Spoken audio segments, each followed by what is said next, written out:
నేను షర్మిలమ్మ గారిని అడుగుతా ఉన్నా, మున్సిపల్లి షర్మిలిగా నువ్వు ఏ ఫుట్పాత్ మీద తిరిగినా మాకు అభ్యంతరం లేదు. మేము రాజశేఖర రెడ్డి గారి వీర అభిమానులం. రాజశేఖర రెడ్డి గారంటే ప్రాణం. రాజశేఖర రెడ్డి గారు చనిపోయిన తర్వాత 2 పుష్కరాలు వస్తే కృష్ణా పుష్కరాల్లో, గోదావరి పుష్కరాల్లో పిండాలు పెట్టినటువంటి బిడ్డలం మేము.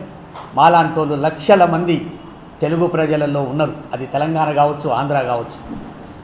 ఇవాళ నువ్వు మోసం చేసి రాజశేఖర రెడ్డి గారి కుటుంబాన్ని రోడ్డు మీద గుంజనీకే వైఎస్ అని పేరు పెట్టుకొని నువ్వు ప్రజల ముందుకు వస్తున్నావు చూడు. మాలాంటి వీరాభిమానులు నిన్ను వదిలిపెట్టరు. తస్మా జాగ్రత్త అని చెప్పడానికే మేము ఇవాళ తెలంగాణ నుంచి ఆంధ్రప్రదేశ్కి వచ్చి ఈ కడప ప్రజలను జాగృతి చేయడానికే మేము వచ్చినాం. అక్కడ ఉన్నప్పుడేమో ఆడబిడ్డ అంటివి, ఇక్కడొచ్చి ఈడబిడ్డ అంటివి.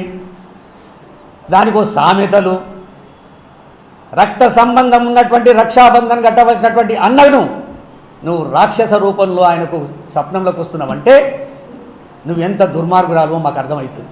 నీ కడుపులో ఉన్న బిడ్డ, నీ కడుపులో రక్తం పంచుకున్న బిడ్డ కంటే నేను దూరమేం కాదు. నేను ఇవాళ జగన్మోహన్ రెడ్డి గారిని కాపాడుకోవాలి, ఆంధ్రప్రదేశ్ ప్రజలను కాపాడుకోవాలి. ఏం తప్పు చేసిన జగన్మోహన్ రెడ్డి గారు? నీకేమెరక? ఈడికొచ్చి చంద్రబాబు నాయుడు చెప్పినటువంటి స్క్రిప్ట్ చదవడానికి ఈడికి వచ్చినవా నువ్వు? తెలుసా నీకు నాడు నేడు? తెలుసా నీకు అమ్మఒడి? తెలుసా నీకు గోరుముద్ద? ఏం తెలుసు నీకు? రాజశేఖర రెడ్డి గారు ఉన్నప్పుడు 850 రుగ్మతలు ఆరోగ్యశ్రీలో ఉంటే ఇవాళ 2500 రుగ్మతలను ఆరోగ్యశ్రీలో పెట్టినటువంటి మహానాయకుడు జగన్మోహన్ రెడ్డి గారు. నీది నాలుకన తాటి మట్టన?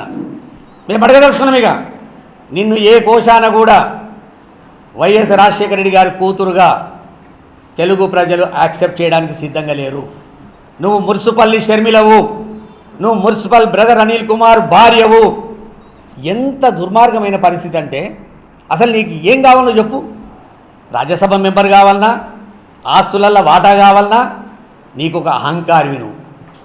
నీకు ఆశ ఎక్కువ, ఆశయం లేదు, ఓర్వలేనితనం ఎక్కువ. నువ్వు రాజకీయాలకు పనికొస్తావా?